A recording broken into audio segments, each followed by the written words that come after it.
Hello and welcome to the aMarieSpeaks podcast. This is season 2. It is an episode of my Discussing Distortions series. Today is February 6th, 2025. Not quite sure what episode number I'm on. I'm going to just be transparent. But I wanted to briefly talk through perhaps my next topic for the video series, even though I'm not quite positive if I will offer this next or not. I have a whole other word in mind, which I might just do.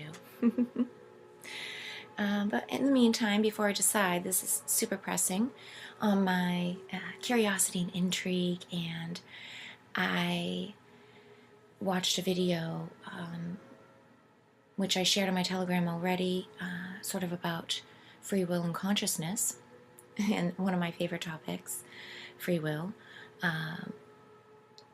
I had previously last week started and not finished, classic me,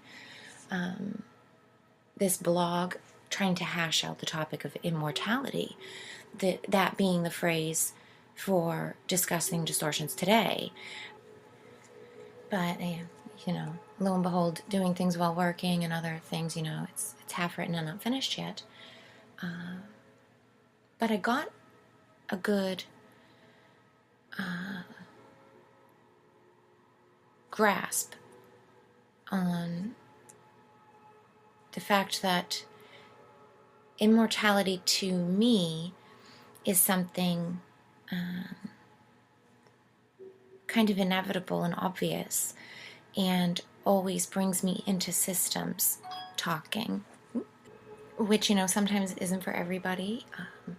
I really find it helpful for myself, especially because my pre-formatting is sort of more of that scientific sort of realm or foundation, that seems more stable to me for whatever reasons. So as I was getting into the blog, I started to get into that,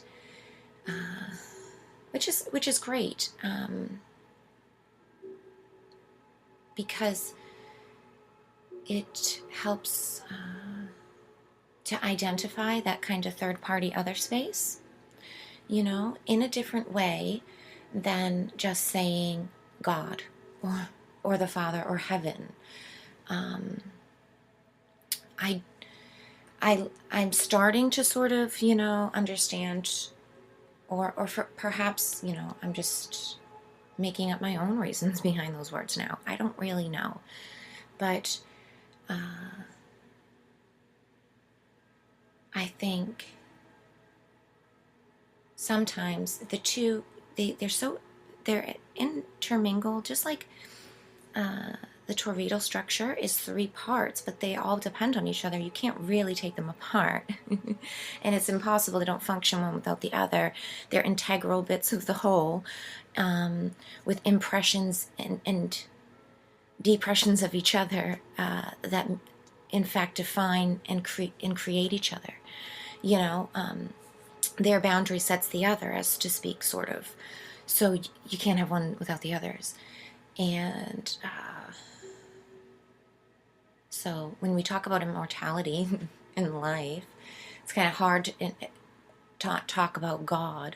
Religion's very heavily impressed upon a lot of people, or spirituality, or whatever kind of type of connectivity you want to put on that and that thing, but when we pull it into talking about it from a systems perspective, and to kind of see that how and where immortality functions and what it really is inside as a role in the systems as a whole,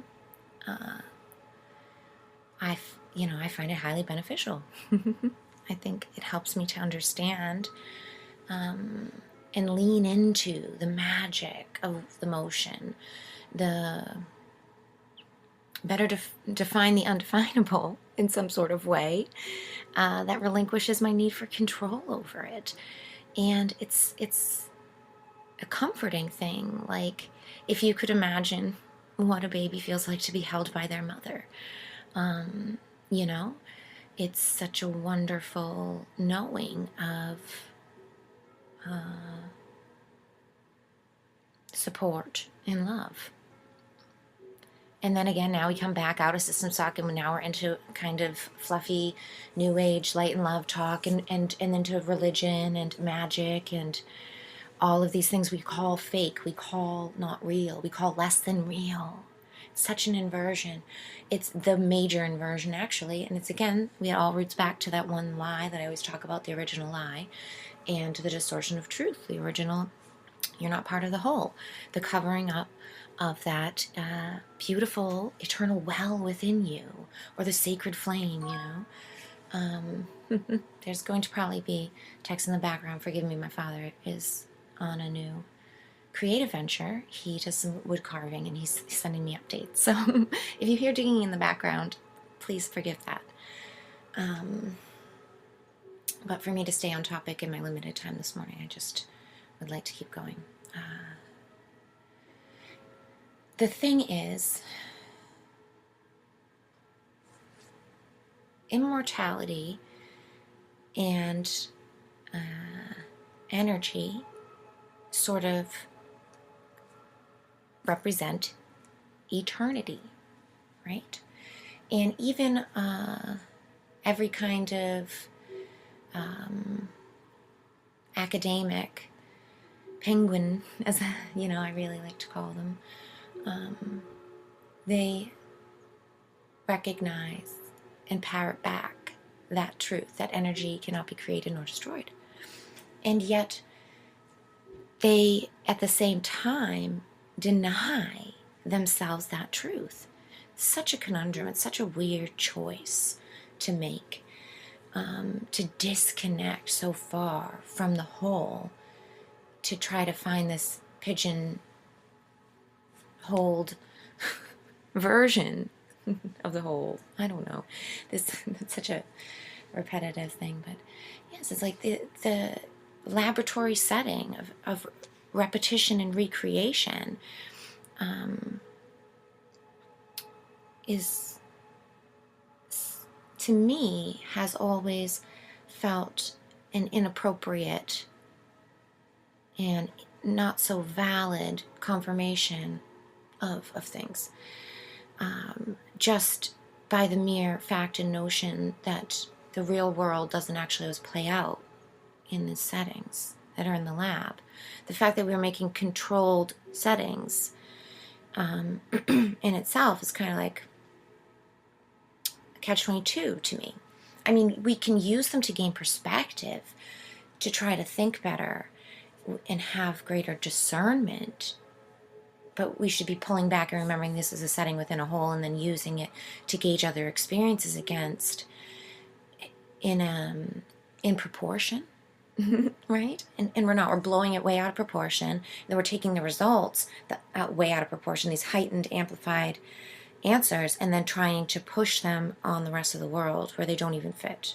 And then we get mad or feel incompetent even, or feel little belittled or smaller than, when we realize and remember, oh yeah, there's a whole world out there and I'm really not that important in comparison to it. And especially the penguins and all the lab rats and everybody with their badges and degrees and their special little Girl Scout cookie badges, you know. It's can be a discomforting place for those types of people, and they prefer to stay in their segmented versions of reality.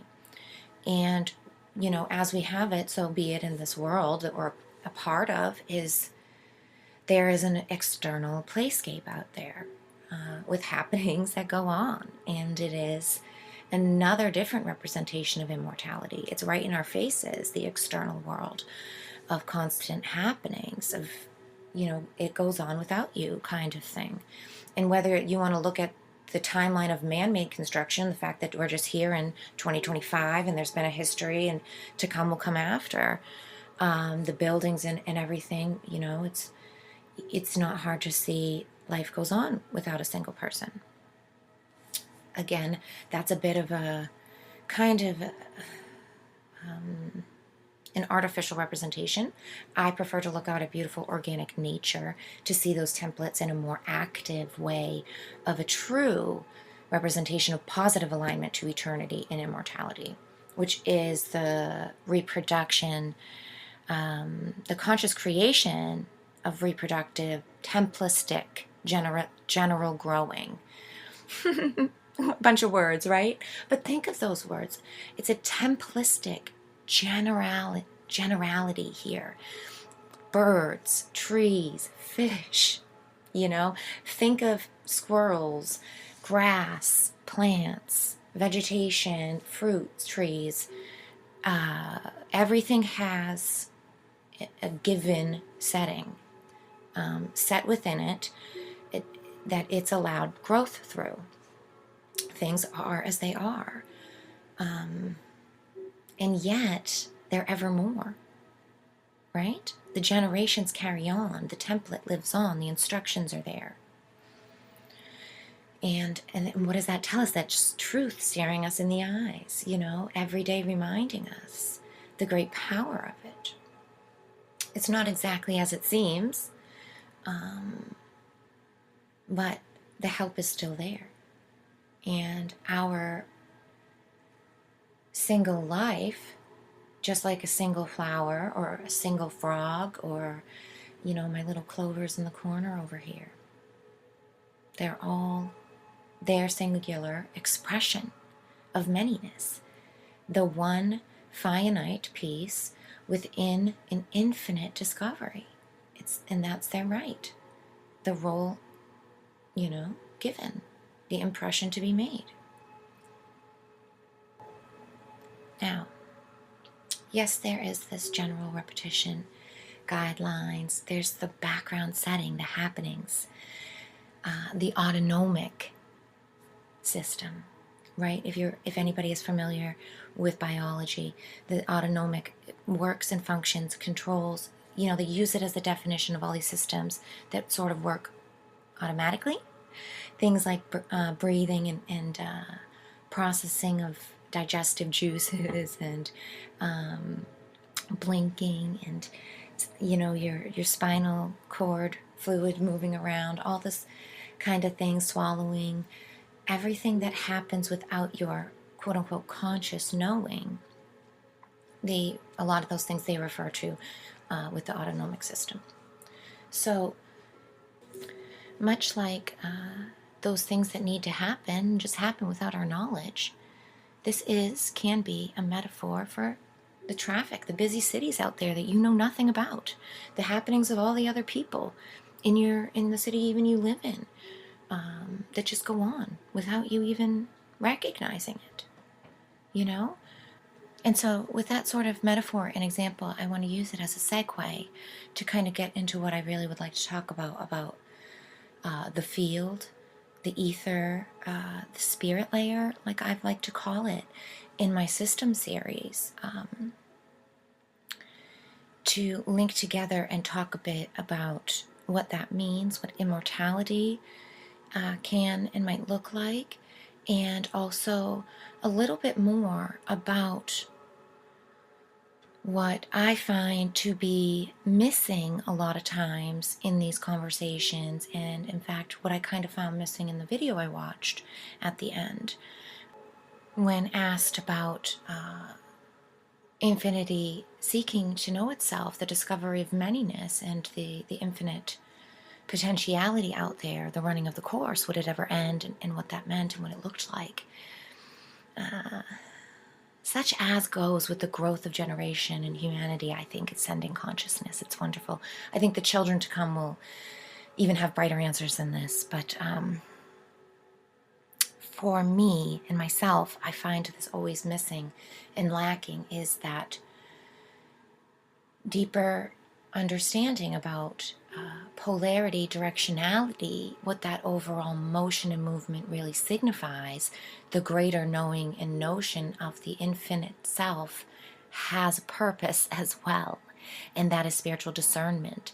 And that in itself is the key and lock to the entirety of that whole of whatever the great mystery is. Now, we have to be able to relinquish full control there, and still people haven't bounced out of that, or the older folks haven't come out of that yet. I think there'll be lots of us who see more to it. I know there's others out there like myself who will hear and know the truth within this, that there's movement in that great body.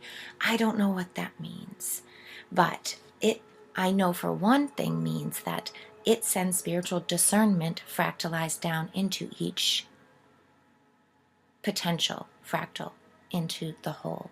And that means that, yeah, there is this every quest of potentiality be played out, but by conscious spiritual discernment as well. Is it worth it to play it out or not?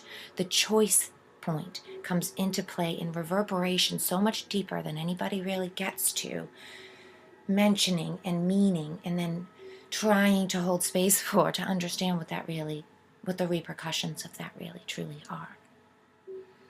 I think the younger generations, like I said, will understand this more because it's a feelings. It's unspeakable. It's very difficult to work to describe with the language that we have.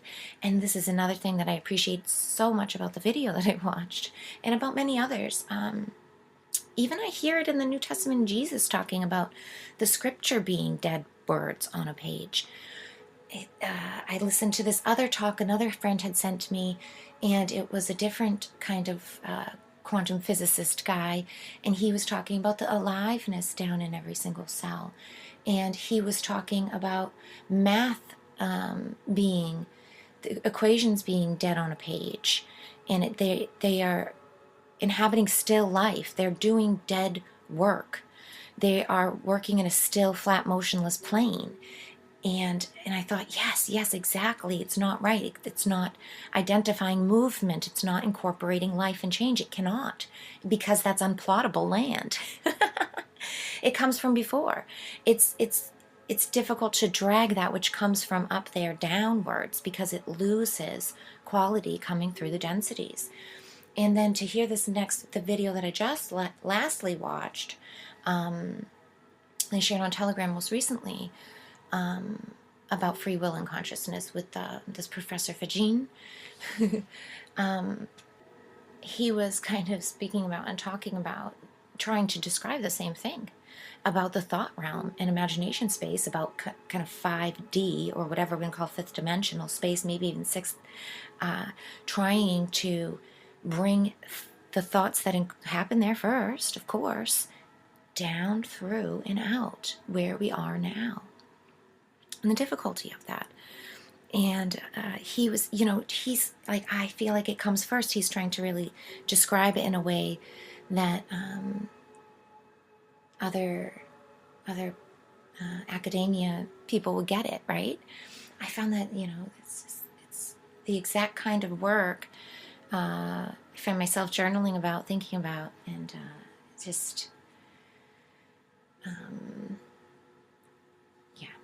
really,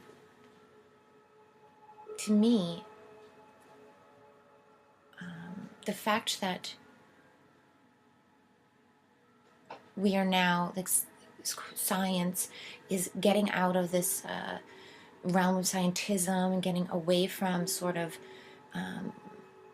all of what it shouldn't be. It's kind of gone fringy and gone into all of its worst case scenarios, pulling that ball in Newton's cradle up as far as it can, kind of, catching as much, collecting as much potential motion as it can. We've really seen the damage that can be played out when we choose to take it that far all the time, and we choose to really segregate and separate things like that, and make them really crash into each other too, right? Forgetting about the whole. And so back to the whole, and this is a roundabout way to sort of, yet again, but bring immortality into this, because when we relinquish control to trying to figure out what is that greater happenings in the before and after, and we take full control of our power of here and now, so what we should really be doing. We make our ripple effect. We play our part and our great role in whatever that is. And in fact, we sort of solidify the great promise of the faith that we have in that great epic show of the whole by doing that act of relinquishing control, of seeing that and playing full of our part, becoming fully embodied in what we are the actor of this time around here in the now. and I think when we do that, we embrace that, it makes the conversations of immortality, of death, of what happens in the after, or what we are here for, much more comfortable. It gets set in a setting that is much more positive. It's much lighter and happier and embracing and full of love. And that opens up the worlds of potentiality in such ways. It's going to change the dynamics of sharing information and input and exchanges in so many ways that we can't even comprehend, but that's to come. That's gradual, because these synapses need to be built. We're growing dendrites between neurons here. We're sort of reigniting and remembering, oh yeah, we're here and we can be anything. So let's get to work. That in itself is another phase of immortality, because when you remember that you actually do have a part in the whole, and whether that small part is just, oh yeah, my ancestry, my lineage will be passed on, or a book I write might be handed down, or work and care that I give will be passed on to someone, and they will benefit from that, and I will live on, my energies and actions live on through that person in that occurrence, in that event, in that service I gave to them, whatever it is, they keep a part of that within them. And that's alive and well within them. And then they probably share with others. And then you will live on through that sharing in a different way. But it is still you. These are pieces of us. It's simple as shedding skin cells and hair. Sometimes I look at that and wonder, or I would. And what comes to me, is a great blessing and a loving goodbye to the chaff to the wind sort of thing. And to know that they did their service, they lived their life, and their purpose is gone now. And that, it doesn't really impact my whole. You know what I mean? And in fact, when I see like shedding hair, I bless it with abundance and know that, 10 more take its place. And that those, it's a... releasing that which no longer serves the whole. That's sort of a mantra that you hear so much in the new age, and it can be, especially when you go through hard things and there's trauma to deal with. It can be bittersweet. It can be a rude thing, very cynical. Gone through that. But to dig through that and to crack that thin layer of ice, or like I like to refer to it sometimes as that well, the eternal well within our heart space, sort of gets a cover of land over it, like in a desert, sort of a beachy, crusty layer of sand and earth covers your eternal well space, and you think, you're at your rock bottom, deep in this well, looking up, hoping somebody's going to come save you, or staring at your little piece of sky or whatever, maybe try to climb out, who knows. But one day, and at some point, when you think that all is done, you're so thirsty and you're on the ground, you can't even move, and you're at your lowest low, whether your tears or whatever whisper you hear, you feel the crack, something underneath you happens, gives way to that brittle layer that you built yourself at some point. You kicked that layer of dirt, you covered that hole, you built that crust there, wanting to deny yourself, for whatever reason, your great connectivity to the whole, to before and after, to, some call it the Father, or Source, or God, higher self, and, whatever you want to, whatever you like to envision that as. But at some point there, that will break, and the water will seep out, or you'll give way to that aquifer underneath there. Your thirst is quenched. You remember, oh, I had it all along. It was there. I fooled myself, and albeit the water will bring you up right out the well. You don't need anyone to save you, because you'll renew it yourself, and that comes from deep within and the greater sources, undeniably. And that in itself, that renewal, to me, signifies and validates immortality as to whatever it is. I don't need further question. I've already been shown. And in that ways, and knowing, to me, along with this, that's the inner knowing. Okay, I got a little bit lost into inner self here, but those cycles, those deaths within us, those rebirths, they prepare us and ready us for the greatest adventure of all, which the end. We all succumb to it. We all must cross through it. That's what it comes down to, So we always laugh at survival of the fittest. What are we surviving for? Yeah, there's the question of what's the fittest, and that video kind of brought that up for, but nobody survives anything. What are we talking about survival even for, when nobody gets out of here alive? No single life survives. I guess they are adhering to, survive, passing on as in having children, that your image carries on.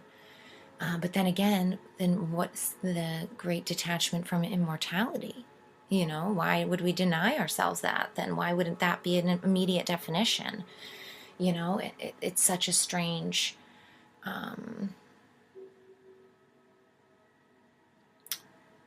cognitive dissonance. That's it. Yeah. Such a weird parallel thing to hold there.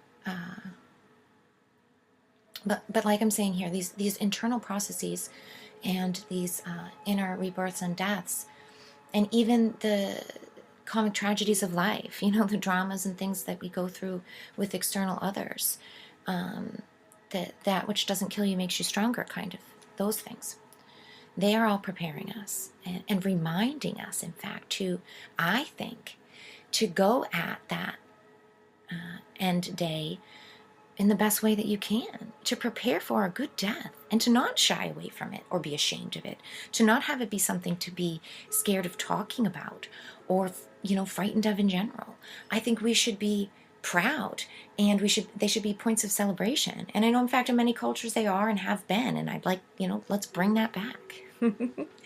I think as we merge things better together, remember holistically all of these truths, it will come back to that, and we will really have celebrations of life returning into normalcy and into society, and really being able to remember and honor people in positive ways, not in sorrowful, mournful, I wish you were still here, pitiful, stuck in the past, old photograph, old times and places ways. No, but remembering that those pieces live on, that they are alive within us. And in fact, in whatever I think is the waiting space is viewership, if you so choose, to that option. Because like he said about, when you get out into another world, is there another VR or whatever's? I think that there's the octaves of viewership, observation lens for the great observer to look through. And I'm not quite sure how many make up a whole or whatever the case might be. But I do think that, there's we are in a lesser than greater versions of lenses here. Because we should see and to know that in developmental stages, humanity in itself, since we live in this physical realm, we are a representation, we must be, of 3 to 4 dimensions. Because we represent 4 dimensions. Obviously the physical 3, but adding in emotion and time creates 4 with movement, right? And so we have to know that we are a representation in the sequential growth pattern, in this great hierarchy of that 3rd to 4th place setting. but there's 9, right? There's an octave of 8 actives with boundary of 9, with the plasma in between ether space of the 9, holding all together of something more than, something that is the great body that we don't know what that even is. But what we do know is that all mirrors the same. And so we should honor those truths. And then we should, never be worried about it. But we should actually honor it by living fully in the now and by remembering there is observership happening. We are visible within a whole, and we should act accordingly. And that we came to be a part of this as that. And when you can take that responsibility and shoulder it with sovereignty, with the free choice of empowerment, not to shoulder it like some kind of slave with a yoke on their back, but to wear sovereignty as the crown it is, right? I like to call it a golden coat of sovereignty, and then they put on this fake leaded coat of servitude when you bow down to another and you serve a negative system. It's with servitude. You have to take off your coat of sovereignty in order to wear their heavy chains of servitude. That means you deny your one truth, your wholeness, your right in pursuit to truth and happiness at all times. That's what is the gift of life here, is to do what feels good for you, to pursue your finite piece of the fractal in the way that God whispers to you is the correct way. Only you know that way, that truth, that whisper. We should each be allowed to go out and do it in whatever direction it so seeks. But of course that's not allowed in the framework, like I talked about at the start of this. There's an overlay, there's a happening, and I like to think that of course it's got purpose because it's within the whole. How could it not have a divine purpose when it's within the whole? We might not like it, it might be uncomfortable, but at the same time it comes with importance. Certain things cannot be learned any other way, right? Hard ways must be taken in order to learn hard lessons. And when we think about gauging responsibility, growing with maturity and love, and thinking and remembering that the great whole and the ascension sequence embraces conscious awareness growth, love growth, it expands as it gets larger in the octaves. The higher it gets, the more love and light there is, the more availability for that there is. Then we really think, oh yeah, of course we have to learn before we get out and up there, because that's like giving a toddler a really sharp knife and trying to think that it's going to be a chef straight away. He might really like food, but he might have watched his dad with that knife a bunch of times, but I guarantee you if you leave him alone with that, he's going to get hurt, right? And then we think, oh, if it's a room full of toddlers, let's actually take into account where we could be at here in the role of spectrum. And not to say, I'm not trying to denigrate humanity either. I really don't like when we castrate it and we immediately sort of put the dunce cap on them, and then we call in ETs and aliens and higher beings and archangels and all of these things to sort of coordinate humanity as a must.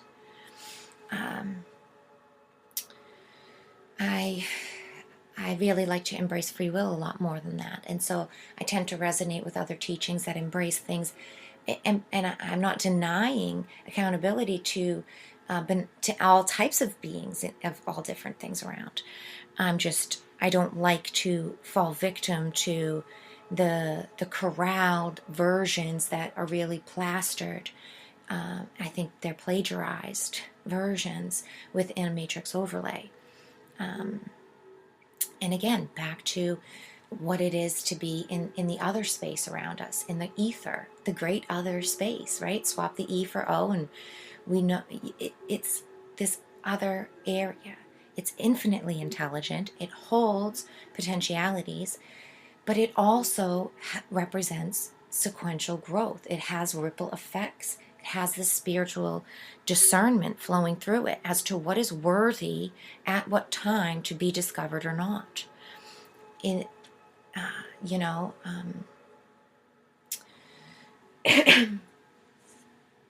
that in itself to me,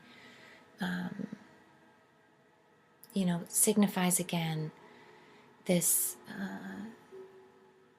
state of valueship, and of valuing others around us, and of valuing our place, and of valuing the world, and being stewards of the planet again, and really caring for ourselves and each other. And I think when we teach that, and if we can get to a place of that positivity, and we can get a place of receptivity where we're sharing in more positive alignments, with more conversations about things that aren't diluted and forced into negative alignments and into these restrictive old dead patterns that don't even represent reality. They represent caged slavery of repetition. Once we break out of that, I think then we can really honor what true immortality is. And we'll be teaching the generations to come about living life alive, living their immortality, being it, and handing it down to the all around them. And that's when we'll really be able to more consciously embody that spirit realm where ancestors speak to us, and where we have more connectivity to those who come after us as well. The time travel, quote unquote, the sort of movement, the sliding scale that is that conscious awareness of present now changes, and you can become more aware of your impact to things in the future and your ripple effects and repercussions on those who will come later.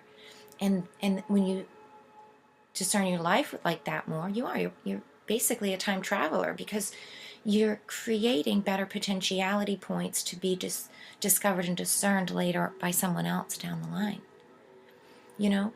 It's not just about the self. We have to get into remembering and honoring that it's not just one life. Immortality isn't you living young yourself through days and days with that world passing you by, and you get to be living through all of these times. It's not living 500 years, or for all of eternity. We live through the many. The small, steady lives accumulate into the great many. I was told one time, and it's become a mantra of mine, about, questioning about, do we live many lives? Is reincarnation real? Is it just one life? Are many, ancestors watching me? How does this, what are all these things? How does this work? And it had come back to me so simplistic. How do you think we become masters? By walking path many times. A path is worn only by walking.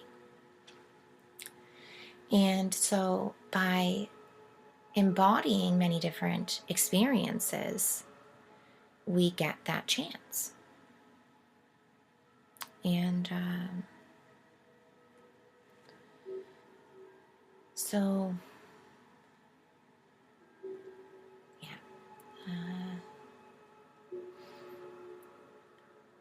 I myself, while I won't close off complete imagination space and discovery and talks and curiosities around, maybe there's a templistic version of repetition for each of us, or maybe there's the times where if we do quote unquote reincarnate, we do kind of put on that virtual VR like they talked about in the video I watched recently, and embody different lives.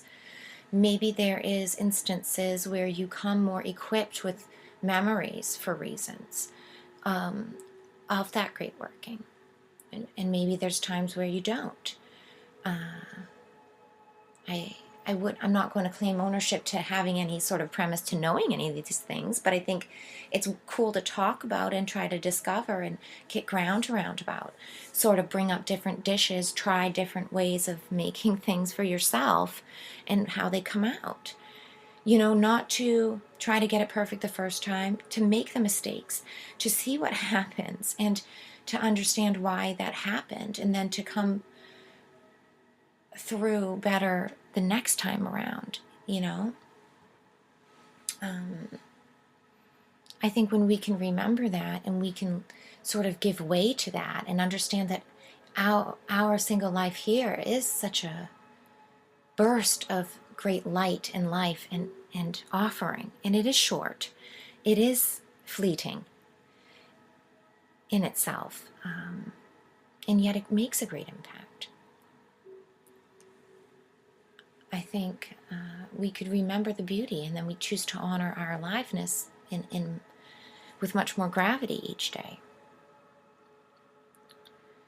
Even if it is a humble life, even if it is a mundane sort of everyday life, even if you aren't some kind of big shot or a well-known figure in community or in sort of the mainstream or whatever.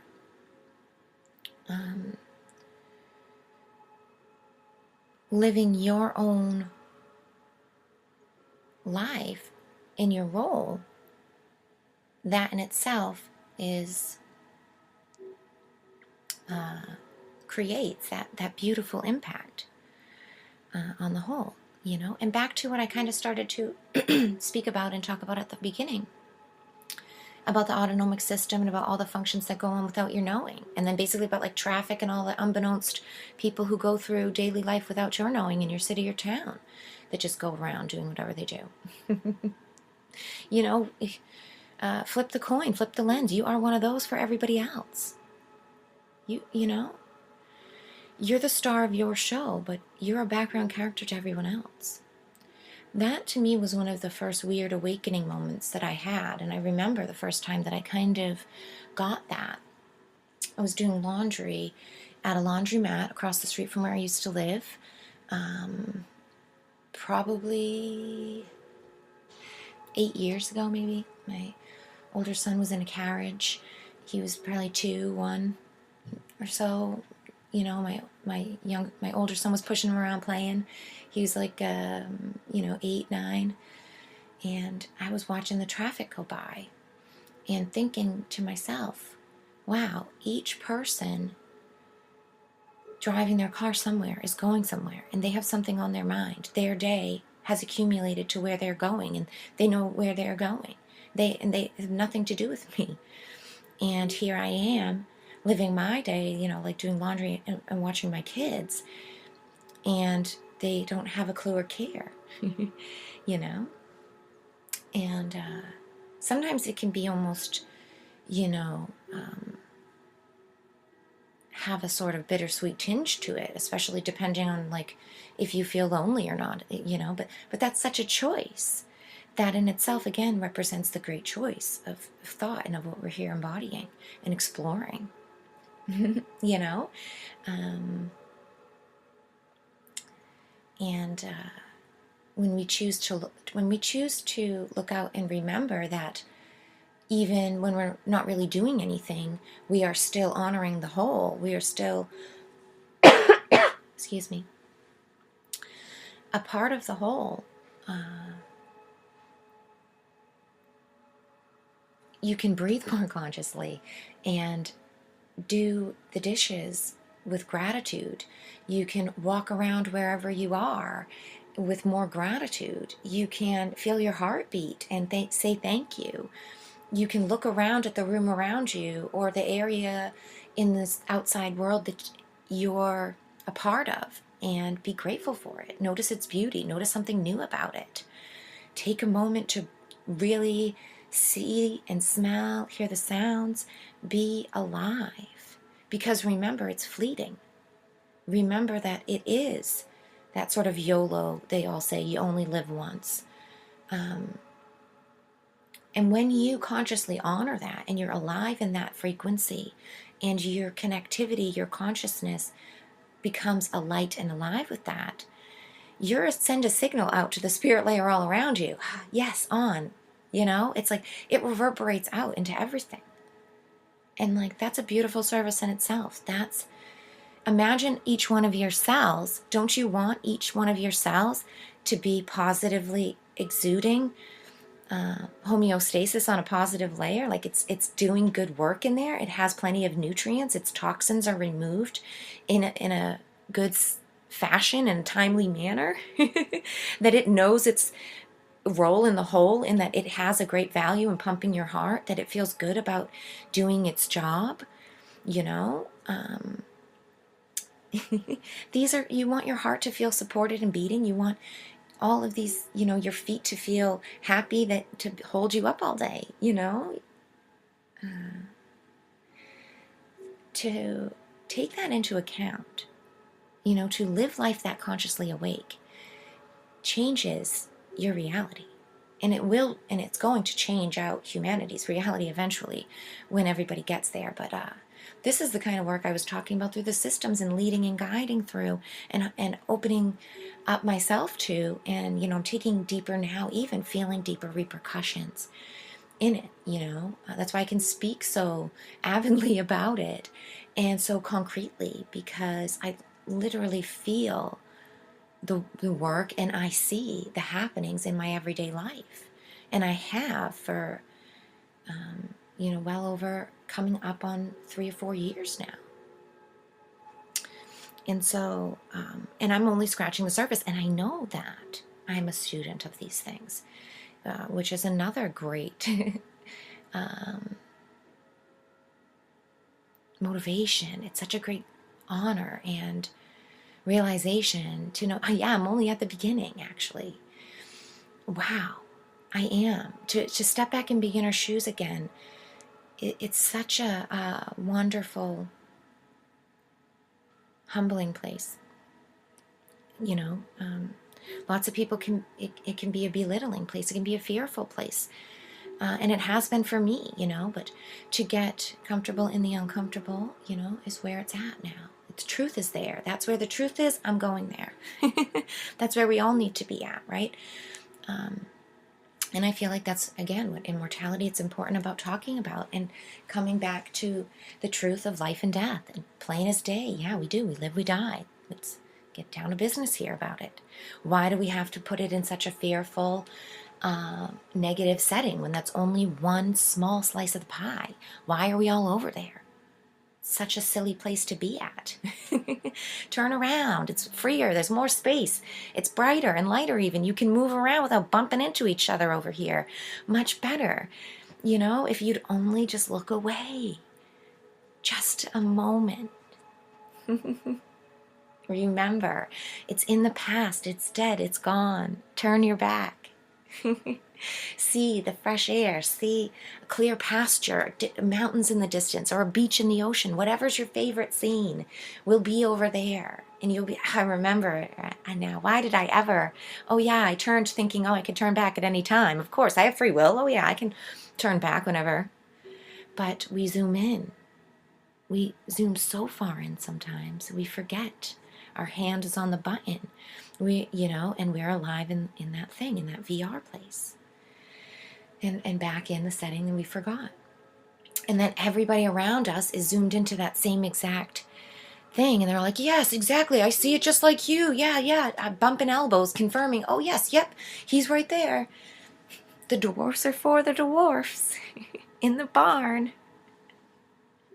Oh, sorry, Narnia references for people who've never read Narnia.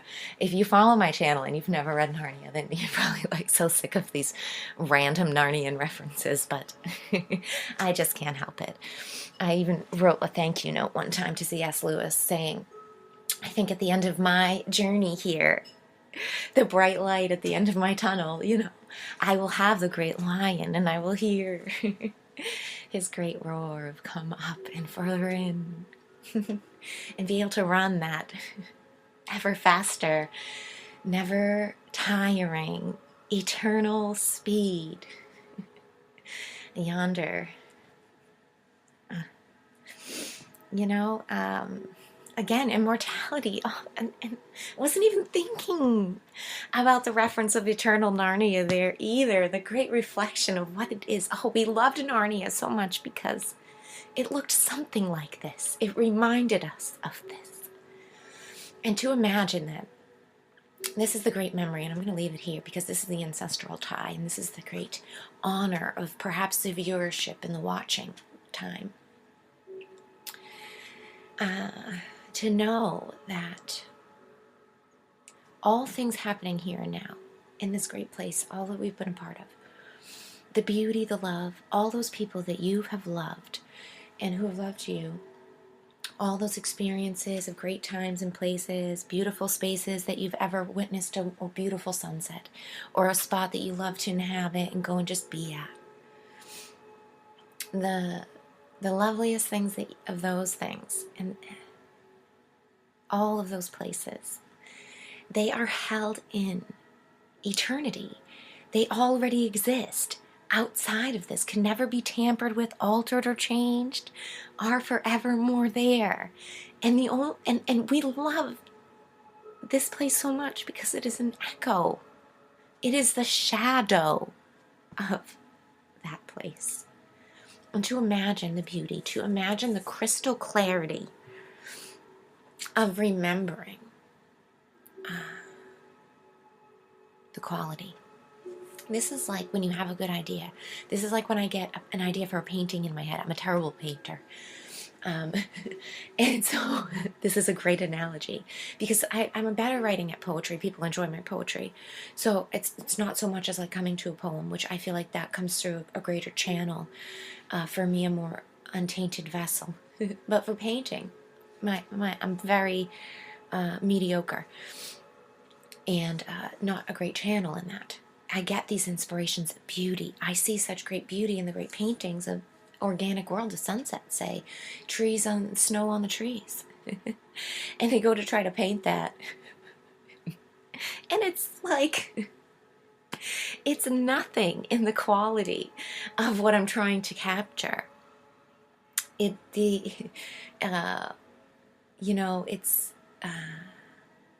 kindergarten-esque in its skill, even to a good painter, and a good painter can capture the quality. I'm not trying to, a masterpiece somewhat captures quality, right? But still, it's not the same. And to know that that initial thing is more real. It came from before and after. It's bleeding through. It's a shadow of that. Oh my gosh, to get back there is gonna be amazing. It's gotta be. It's how can it not be? And to think that that's what's waiting. And maybe it's eternal, maybe it is eternity, maybe it is a infinite lifetimes away, or maybe you've got to go through ascensions to get to wherever or whatever. It's like, it's worth it to me. I feel like a bring it on power of that's the eternal flame. That's the, I don't know. That's the ever-flowing positive system that will forever give freely, and forgive forever freely as well. Because when we offer out unconditionally, when everything is built and run on love already, all is already provided for and given, there's really no reason for kind of worrying about forgiving or getting it wrong or doing anything incorrectly. Because it's all must be discovered, because it's all already part of the whole. But I think that, again, this is paradoxical thinking. This is something so much different than dualistic thinking, which is what humanity has been crammed down into. Because, like I said before, we are these sort of third to fourth density, fourth dimensional being as well. And so all we can do is what has come before us, right? All we can manage, teach, and think from is where we've already been, which is first, second, and third dimensions. Hence the reason that we draw and write and make everything down in 2D. And then, we work to learn how to draw things in 3 dimensions. And then we sort of imagine and try to create things to represent anything greater than sort of the third dimension, Platonic solids and the like, which is beautiful. But these are representations of something bigger. They are not man-made creations, right? They are not created of this one existence here. They are from before and after. They come from a higher mind.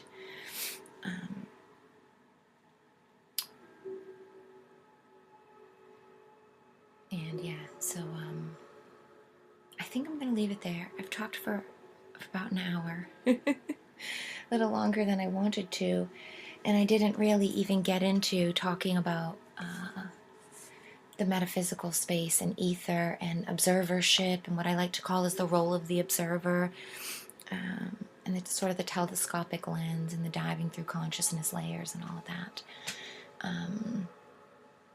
And that's what it has to do with free will and the power of free will. And that really has to do with the spiritual discernment side of what constitutes how long immortality will last, how long the great infinite discovery really goes for.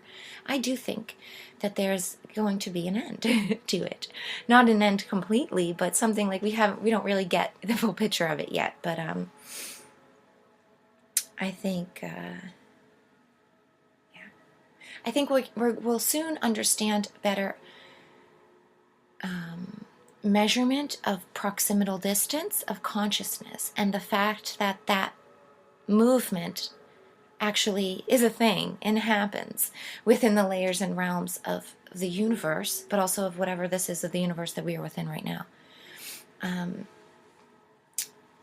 And yeah, I think maybe I might make a secondary podcast about that kind of stuff and get a little bit into the architecture and the metaphysical spirit layer realm,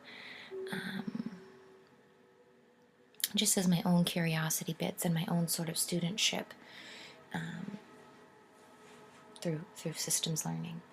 But that'll be probably an hour-long discussion in itself. So I won't get myself going on that. Even though I have my notes in front of me. Put them away for today, and leave it here for now. Talking about a less intended topic, but also got out what I wanted to get out, I feel like. So thank you if you listened through the whole thing. Appreciate your audience so much, and as always, love to hear everything you've got to say about it. If you're interested in the second part on that, or if not, love to hear that too. Hey, you know. Yeah, in the meantime, always find me over on Telegram, aMarieSpeaks, or directly on my website, aMarieSpeaks.com. Yeah, and thank you for your beautiful contribution to our collective. Thank you for witnessing mine, as always, and I hope I'll catch you next time.